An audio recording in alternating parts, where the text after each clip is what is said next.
Good afternoon, brothers and sisters. Welcome and thank you for joining the Healing Eucharist Daily Mass.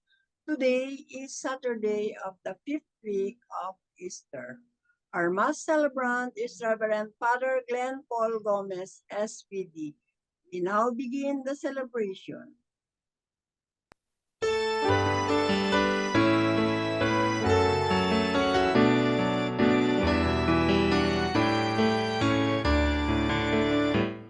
Let heaven rejoice and earth be glad. Let all creation sing. Let children proclaim to every land, Hosanna to our King. Sound the trumpet into the night. The day of the Lord is near. With his people lift your voice, proclaim it to the world. Let heaven rejoice and earth be glad. Let all creation sing. Let children proclaim to every land, Hosanna to our King.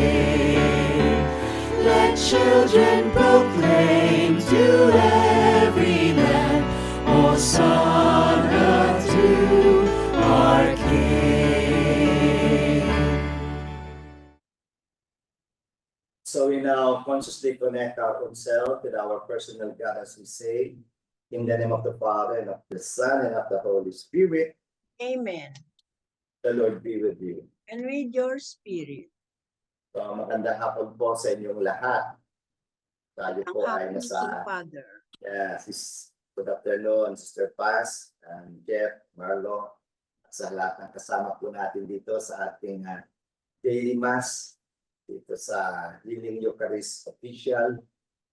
At Sabado na naman po, bukas ka ay ika-anim na ng muling pagkabuhay ng ating Panginoon Kristo.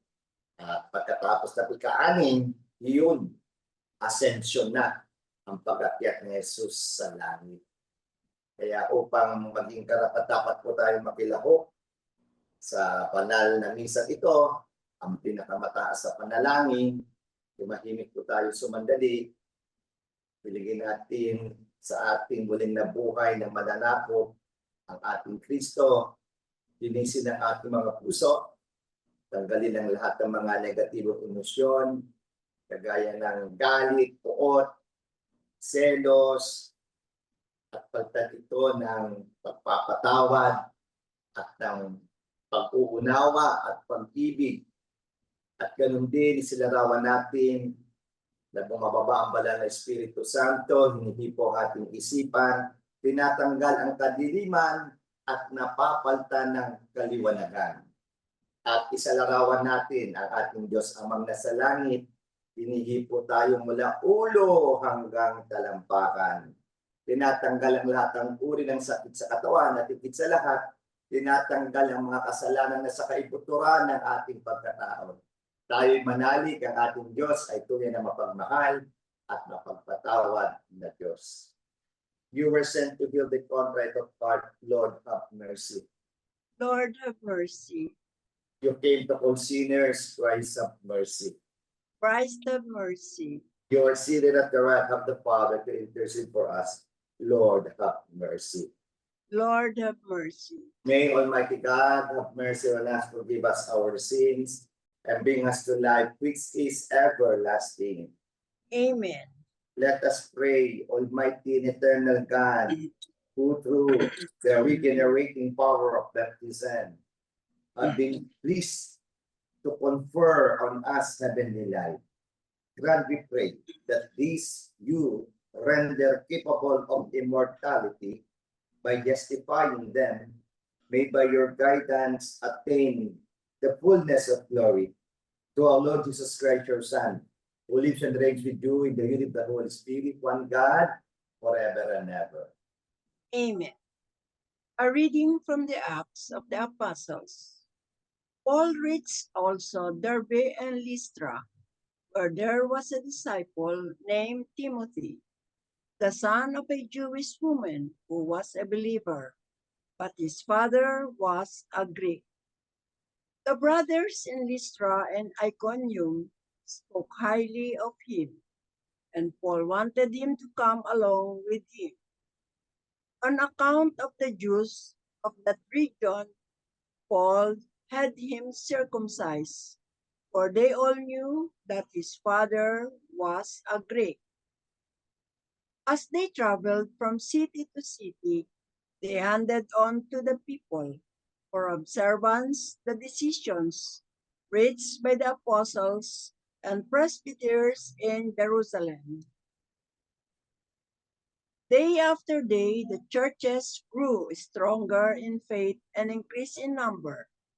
They traveled through the Phrygian and Galatian territory because they had been prevented by the Holy Spirit from preaching the message in the province of Asia. When they came to Mysia, they tried to go on into Bithynia, but the Spirit of Jesus did not allow them. So they crossed through Mysia and came down to Troas. During the night, Paul had a vision. A Macedonian stood before him and implored him with these words, "Come over to Macedonia and help us." When he had seen the vision, we sought passage to Macedonia at once, concluding that God had called us to proclaim the good news to them. The word of the Lord. Thanks be to God. Let all the earth cry out to God with joy. Sing joyfully to the Lord, all you lands. Serve the Lord with gladness. Come before him with joyful song. Let all the earth cry out to God with joy. Know that the Lord is God. He made us his we are, his people, the flock he tends. Let all the earth cry out to God with joy.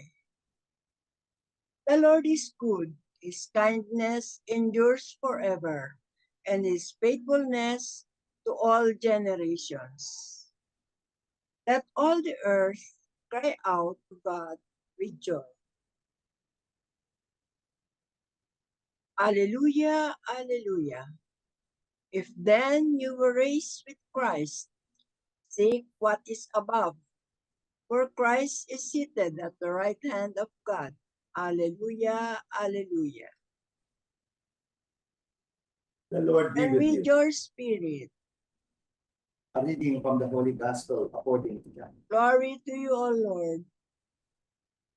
Jesus said to his disciples, "If the world hates you, realize that it hated me first. If you belong to the world would love its own. But because you do not belong to the world, and I have chosen you out of the world hates you. Remember the word I spoke to you. No slave is greater than his master. If they persecuted me, they will also persecute you. If they kept my word, they will also keep yours. And they will do all things to you on account of my name, because they do not know the one who sent me." The Gospel of the Lord. Praise to you, Lord Jesus Christ.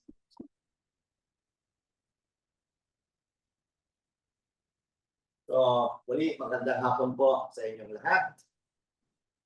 At nandito po tayo para magnilay-nilay sa salita ng Diyos, lalong-lalo na sa Ebanghelyo ating binasa at inyong napakinggan. So, fifth week of Easter, Saturday. Nung Webes, mukhang nagkamali ako. Akala ko ay 6th week of Easter na. Yun. Panglima pa lang. At bukas nga po ang 6th Sunday of Easter. Ngayon, 5th week of Easter, Saturday. Yan. So, ito pong ibanghelyong kababasa natin from John chapter 15, 18 to 21. It features Jesus warning his disciples that the world will hate them because it hated him first. Anong paalaala ni Jesus? Nako, kayo, mga tagasunod ko. Magagalit ang mundo sa inyo dahil nauna silang nagalit sa akin. Oh, grabe, ano? So what happened 2,000 plus years ago, pwede natin sabihin, nangyayari pa rin ngayon. Yung mga sumusunod kay Jesus, lalo na sa mga makamundo, talagang galit sila. Kaya ano ang itinuturo ng Ebanghelyo ngayon sa araw na ito? 3 bagay po ang pwede nating pagnilay-nilayan. Una, pagnilay-nilay o ang pagninilay sa banal na pagkakakilanlan. Yun. Pag tayo ay may mga taong nagagalit sa atin, kadalasan yung mga taong galit sa atin ay makamundong tao. So anong ibig sabihin yun? Kasi tayo, tagasunod ni Jesus, ipinakita niya ano yung makalangit na dapat natin tutin.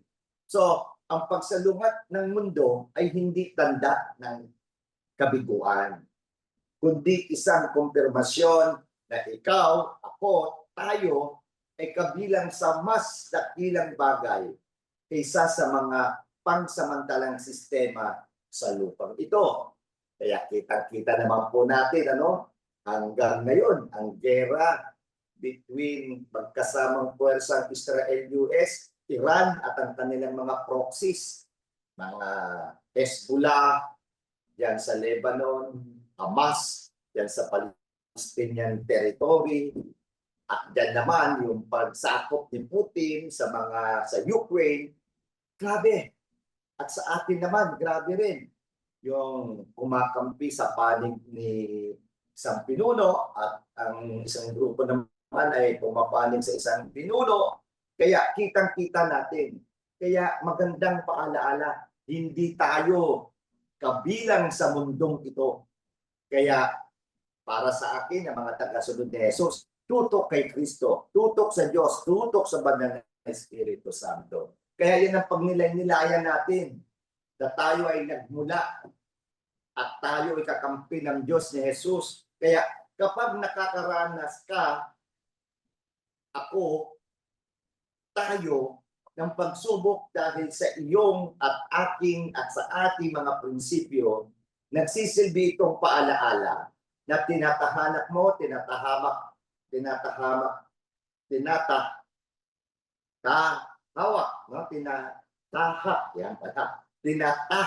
yung sinusundan natin ang landas na unang nilakaran ni Jesus.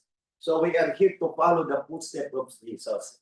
Hindi yung makamundong mga leader na kung minsan ay nagagamit lamang ang karamihan na hindi naman pagsisilbi ang ginagawa nila. Kaya ingat lang at itong salita ni Jesus ay tamang-tama sa atin. Tinatahak natin ang mga yapak ni Jesus doon patungo sa tama, patungo sa langit. Pangalawa, ang lakas ng pagiging pinili. Pakisabi nga sa iyong katabi, kung may katabi ka dyan, Sister Paz, pinili ka. Yun, grabe, ano? Yan, si Jeff, si Marlo, pinili ang bawat isa sa atin. Anong ibig sabihin nun? Ang tunay na katapangan ay nagmumula sa pagtanto na ikaw, ako, tayo ay sadyang pinili ni Kristo upang maging bukod tangi sa karamihan. Napakaganda. Kaya, ang masakit, yung kapwa mo Kristiyano, kapwa mo Katoliko, kaaway mo. Grabe yun. Kasi nga siguro, hindi natuturuan. Ang mahirap kasi, magsasabing tagasunod ni Jesus, hindi naman yung landas ni Jesus ang tinatahak. Kaya ang tunay na tagasunod ni Jesus, susundin ang landas na kanyang tinahak. At yun ay para sa atin. So dahil hindi ka, hindi ako, hindi tayo na nakatali sa mga pamantayan ng mundo, binibigyan ka, ako, tayo ng lakas na mabuhay ng may mas mataas na layunin na higit pa sa pagpapor ng lipunan. So anong tawag dito? Nawa magkaroon tayo ng higher purpose. Kung kaya mo magpakamatay sa isang tao na leader, edi doon ka na quote-unquote na mag-alay ng buhay hanggang i-alay ang sarili kay Jesus na tunay na nag-alay ng buhay na ang ginusto lamang ay makatulong sa sanlibutan. Kaya napakasakit kung may isang leader, ipinapakita ganito, pero hindi yan ang buhay nila. Pakitang tao lang. Hindi dapat sila ang ating tinutularan. Hindi dapat yung paa na kanilang tinahak ang ating sinusundan. Higher purpose tayo kay Jesus, sa Diyos tayo, sa banal na Espiritu Santo. At panghuli, yung pag-unawa sa pinagmulan ng hidwaan. Kaya nga, yung mga taong nagtuturuan, di ba? Pag sinabi mo, ikaw ganito, ilan ang bumabalik? 3. At sabi nga nila, ang magnanakaw ay galit sa kapwa magnanakaw. Bakit? Mauunahan ka pa eh. Kaya sa politika, kung minsan, yung mga nagbibintangan, alam nyo na. Alam na natin. Pero, kaya nga, we rise above that. No? Anong ibig sabihin nun? Ang mga paghihirap ay madalas na bumabangon dahil hindi palubos na kinikilala ng mundo ang biyaya at katotohanan na nagpadala sa iyo. Ang ganda na naman. Kaya anong ibig sabihin nun? Ito, sa pagtingin ng mga sandaling ito, gamit ang lente ng espiritual na kasaysayan, matatagpuan mo, matatagpuan ko, matatagpuan natin ang kapayapaang magpatuloy dahil alam mo at alam natin ang iyo at ang aking pagkakakilanlan ay nakaugat sa walang hanggang katotohanan. Kaya nga, nakakaranas tayo kasi ang gamit natin ay tinatawag na spiritual eye. Huwag magpalin lang sa mga nangliling lang na pinuno. Focus tayo sa ating Panginoong Kristo. Ang totoong may Diyos, tinatanggal ang galit, hindi naniniwala sa gera. At ito yung magandang halimbawa na lagi kong sinasabi. Kaya mo bang tagain ang kadiliman? Kaya mo bang barilin ang kadiliman upang ito ay talunin? Wala. Walang matatalo yung baril mo. Walang matatalo yung gulot mo. Paano mawawala ang kadiliman? E di magsindi ka ng kandila, magsindi ka ng ilaw. Yun lang ang gagawin. Anong mangyayari? Mawawala ang kadiliman. So siguro ito nga, kaya ipakita natin at ito ang ating tinatawag na pagdiriwang. 20 years na tayo na nag-aalay ng banal na misa every day. Siyempre noon, every Sunday lang. At tayo magpasalamat as we celebrate this year the 20th anniversary of Healing Eucharist ang nagbigay at tumanggap sa atin upang magkaroon ng Healing Eucharist Sunday Mass sa ABS-CBN. Ay bumisita sa atin kahapon ang ABS-CBN COO or Chief Operating Officer. At sino siya? Andyan nga sa Christ the King. Kasama natin ang Christ the King, ang liwanag. Siya si Madam Cory Valenzuela Vidanes. Kaya siyempre, pasalamat tayo sa mga Lopez family at isama na naman natin ang mga Lopez family at ang ABS-CBN dahil sa nasasangkot na naman sa mga pamilyang mga Lopezes. At ipagdasal natin na patuloy tayong maging instrumento ng Diyos para magkaroon ng liwanag, para magkaroon ng kapayapaan. At alam natin, ang mga pinuno, ang nauna ng mga tatay, ng mga magpipinsan, kung ating titingnan si Eugenio, sila Oscar, sila Manolo, mga itong mga ama na magpipinsan ngayon, at yung babae na iba na apelyido, gusto nilang makatulong sa mga Pilipino. Nawa, isama natin palagi sa panalangin upang ang mga tayo mismo na nag-apostolate dito sa media through ABS-CBN ay may pagpatuloy natin ang ating magandang ginagawa. And we praise and thank God na hanggang ngayon, after 20 years, na andito pa rin tayo sa ating media apostolate.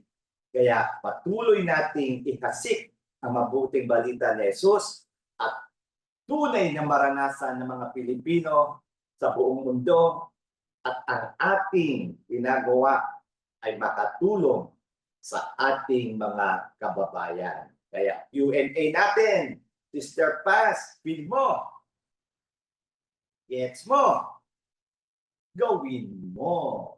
Yes, sabihin po natin at tayo tumahimik sumandali at patuloy tayong magdiwang upang tayo ay maging kasangkapan ng Diyos na magbigay liwanag at maging instrumento ng kapayapaan. At ialay natin ang ating mga panalangin. At sa bawat panalangin, tayo po ay ang ating itutugon. For each petition, we will say, Lord, hear our prayer. For Pope Leo XIV, bishops, priests, deacons, and all who exercise authority in the church, may they be faithful in their service for the people of God. We pray. Lord, hear our prayer. For all of us gathered today, may we see everything through the eyes of faith, that we may realize that everything is God's gift to us. We pray. Lord, hear our prayer.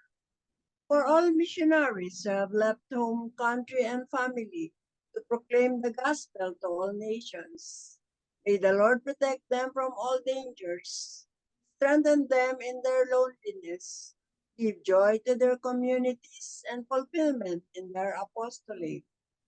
May the Lord reward them in this life and in the life to come for their sacrifices and generosity for the kingdom, we pray. Lord, hear our prayer. Let us pray for the urgent concerns of our community and our personal intentions.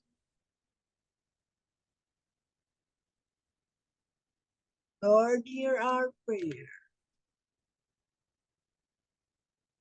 Heavenly Father, listen to our prayers and we praise and thank you for sending Jesus in our midst. And Jesus, thank you.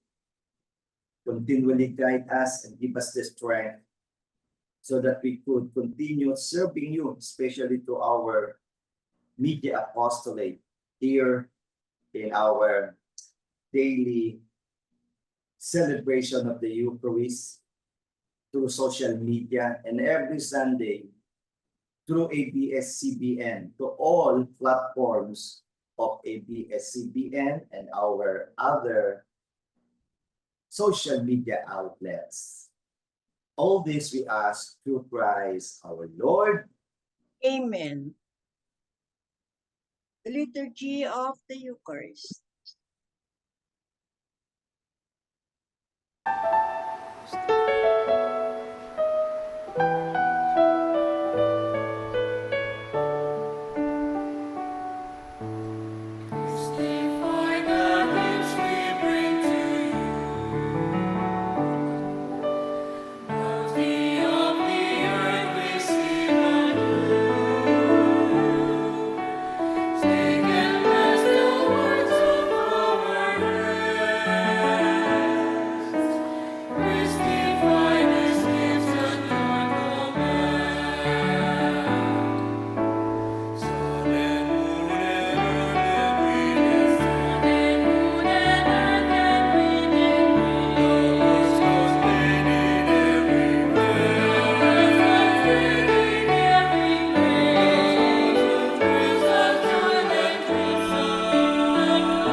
know, my dear friends, that is our sacrifice and our own personal intentions to be acceptable to God, the Almighty Father. May the Lord accept the sacrifice at your hands for the praise and glory of his name, for our good and the good of all his holy church. Graciously sanctify these gifts, O Lord, we pray, and accepting the oblation of this spiritual sacrifice, make of us an eternal offering to you, through Christ our Lord. Amen. The Lord be with you. And with your spirit, Lift up your hearts. we lift them up to the Lord. Let us give thanks to the Lord our God. It is right and just.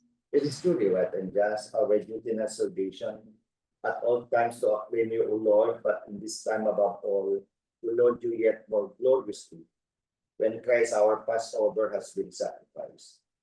Through him the children of light rise to eternal life, and the halls of the heavenly kingdom are thrown open to the faithful. For his death is our ransom to death, and his rising, the light of all has risen. Therefore, overcome in paschal joy every land, every people, exalts in your praise, and even the heavenly powers with the angelic hosts sing together the unending hymn of your glory as they acclaim. Holy, holy, holy Lord God of hosts, heaven and earth are full of your glory. Hosanna in the highest. Blessed is he who comes in the name of the Lord. Hosanna in the highest. You are indeed holy, O Lord, upon of all holiness. Make holy, therefore, these gifts, we pray, by sending down your Spirit upon them like a dewfall, so that they may become for us the body and blood of our Lord Jesus Christ.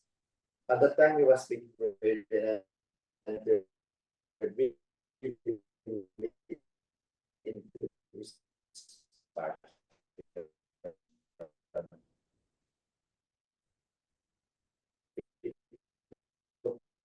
Bread and giving thanks, broke it, gave it to his disciples, saying, take these all and eat of it.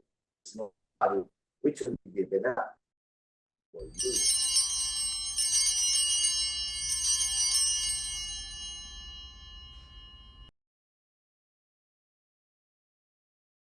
With his disciples, saying, take these, all of you, and drink from it. For this is the chalice of my blood, the blood of the new and eternal covenant, which we pour out for you in for many for the forgiveness of sins. Do this in memory of me.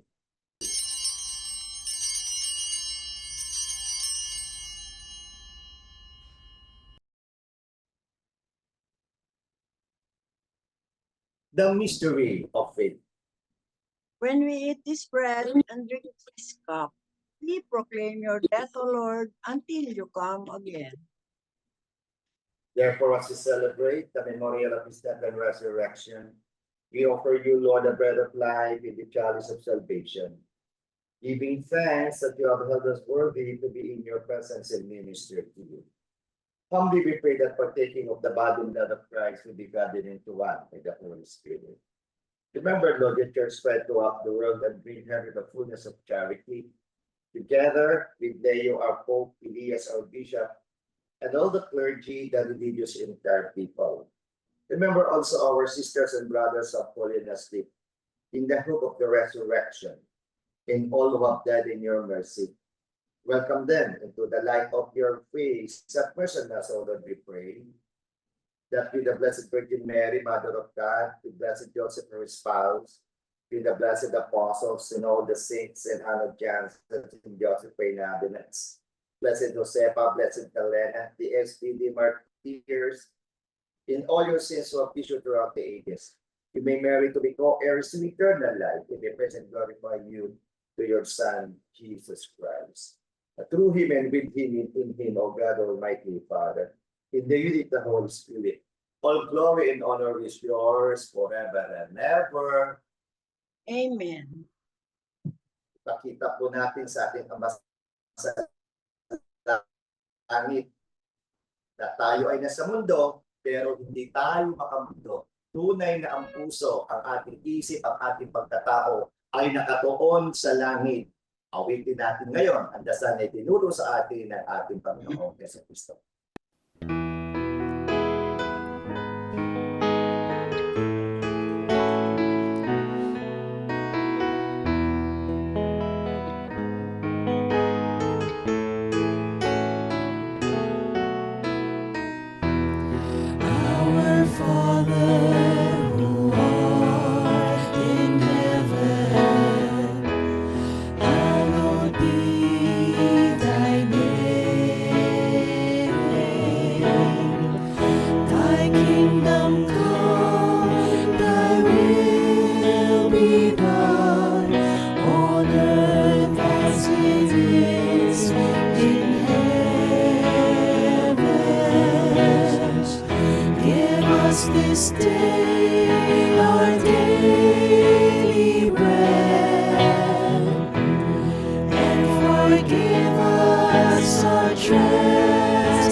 Deliver us, Lord, we pray, from every evil, graciously grant peace in our days, that by the help of your mercy, we be always free from sin, and safe from all unnecessary distress, as we await the blessed hope and the coming of our Savior, Jesus Christ.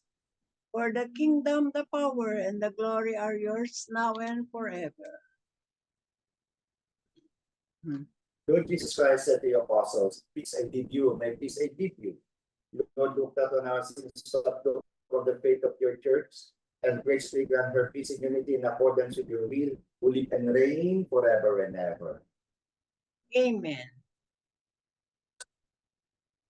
The peace of the Lord be with you always. And with your spirit. So with Jesus, the Holy Spirit, and the Father, the Blessed Trinity in us, ibahagi po natin ang ating pinakamatamis na ngiti bilang sagisag ng kapayapaan sa isa't isa. This is the past. Father, Marlo, and Jeff. Sa inyong lahat, kapayapaan po. Lamang. Lamb of God, you take away the sins of the world, have mercy on us. Lamb of God, you take away the sins of the world, have mercy on us. Lamb of God, you take away the sins of the world, grant us peace. Titigan po natin ang ating mananakop, ang muling nabuhay na Kristo. Behold our Savior, our Redeemer, our Lord Jesus Christ, the divine word, our Christ King, our Emmanuel.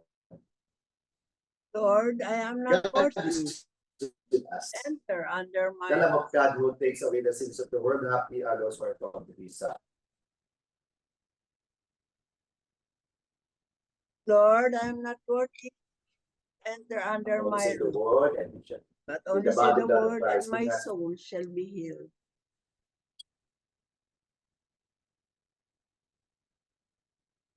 Amen. The body and blood of Christ, bring us to life everlasting.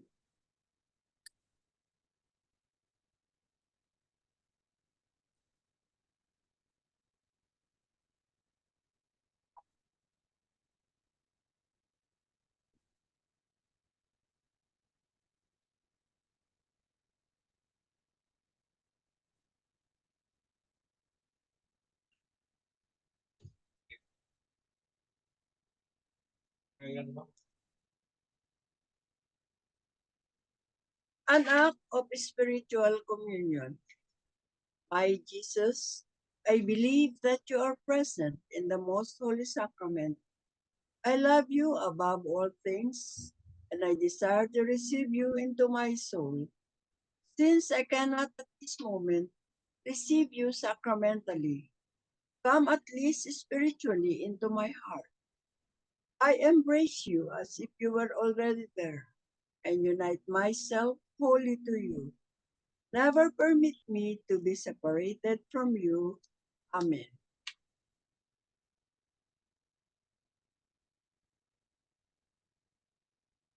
Ngayon po, alalahanin natin mga kapatid natin na may sakit, mga nasa ospital, lalo na po ang aming classmate noong kami sa elementary, si Nick Adriano, at sa mga lahat pa may karamdaman. Kaya, in the silence of our heart, we mention their names, tatas natin sila sa Panginoon, hindi lamang mga sa hospital, hindi mga nasa tahanan, lalo ngayon na maraming nararanasan na may bago na naman tayong virus dun sa barko at yung mga lahat pang uri ng sakit at lalo na yung mga biktima ng karahasan ng mga gera sa mga nabanggit na yan sa Lebanon, yan naman sa Ukraine. Pasalamat tayo sa Diyos na sila ngayon ang nagkakaroon ng upper hand para si Putin na humihingi ngayon ng ceasefire at sa lahat ng mga taong may karamdaman sa buong mundo at ipagdasal natin ang kanilang kagalingan. Yes, Heavenly Father, thank you for sending Jesus, your only begotten Son, our Redeemer, for healing us Thank you also for sending the Holy Spirit for also healing us. And we know, O Lord, that the highest form of healing is to be healed spiritually. Paalaala ni Jesus sa Ebanghelyo ngayon, hindi kami makamundo, oo nga kami nasa mundo. Kami ay tunay na makalangit. Kaya dito sa ating Healing Eucharist official, sa everyday mass natin, pag Sabado, 5 ng hapon, from Monday to Friday, 7:30 ng gabi. At sa ating ABS-CBNs at sa lahat ng platforms ng ABS-CBN, lalong-lalo na sa TFC, kada linggo sa Pilipinas, 6:00 ng umaga. Kaya Panginoon, ikaw lamang ang pwedeng tunay na makapagbigay ng kabuuang paghilom. Paghilom ng katawan, paghilom ng emosyon, paghilom ng isip. Higit sa lahat, paghilom ng espiritu. At dito rin magmumula ang paghilom ng mga relasyon sa loob ng pamilya, sa mga opisina, sa aming buhay politika, sa aming bansa at sa buong mundo. Paluguin mo kami sa pamagitan ng paghilom ng lahat ng aspeto ng aming pagkatao upang matanto namin ang tunay naming pagkatao bilang espiritual, bilang mga banal. Kaya Panginoon, ikaw ang lumikha ng lahat, tao at mga bagay. Ikaw rin ang magbibigay ng lakas at magpapagaling sa aming lahat. At ang lahat ng ito ay hihiling namin sa pamagitan ng iyong muling na buhay na Panginoong Heso Kristo. Amen. Amen.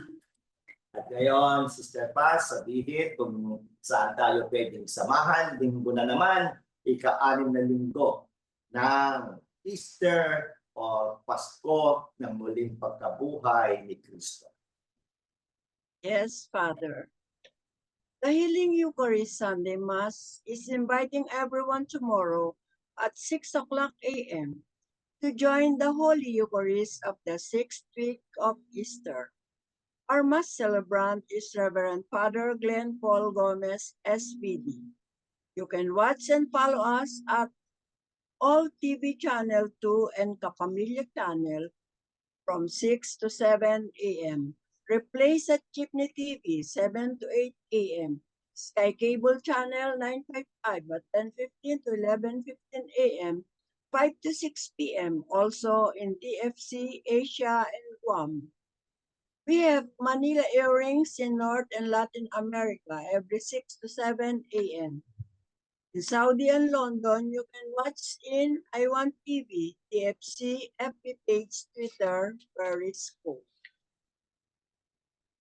For our Healing Eucharist Daily Mass, we all invited everyone to join from Mondays to Friday at 7:30 p.m., Saturday 5 p.m., and Sunday 6:00 a.m. Every Thursday, the Healing Eucharist Loving Prayer Partners community is inviting everyone to join our Bliss Prayer Meeting. We are live on streaming at Salita Hall in Christ the King Seminary at E. Rodriguez Avenue, Quezon City.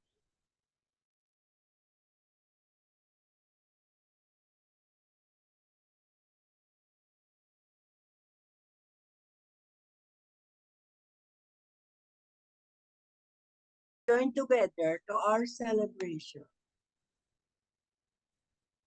Amen. Kaya muli, maraming salamat Sister Paz, kay Jeff, kay Marlo, at sa inyo pong lahat. Kaya tuloy-tuloy po tayo sa ating pag-aalay ng banal na misa upang tayo ay sa pamagitan natin hindi lamang makapakinggan mabuting balita ni Jesus at tunay na makakaranas ng paghilom. Kaya kung may katabi, sabihin mo, God bless you abundantly. Sa Tagalog, yayaman ka pa. Yayaman sa pananampalataya, yayaman sa pagsisilbi, yayaman sa pag-ibig. Amen. Panalangin po tayo. Let us pray. Keep safe, O Lord, we pray, those whom you have saved from your kindness. that redeemed by the passion of your Son, they may rejoice in his resurrection, who lives and reigns forever and ever. Amen. The Lord be with you. And with your spirit. May Almighty God bless you, the Father, the Son, and the Holy Spirit. Amen. Our Eucharistic celebration has just ended, but our mission Begins. begins. Go with Jesus, go with the Holy Spirit, go with God the Father, because God goes with you. Thanks be to God. Thank you, Father Glenn. Thank you, Sister Paz. Thank you, Marlo and Jeff.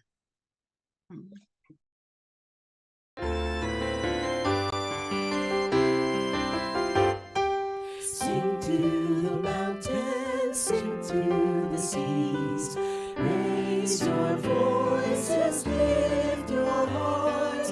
This is the day the Lord has made. Let all the earth rejoice. I will give thanks to you, my Lord. You have answered my plea. You have saved my soul from death. You are my strength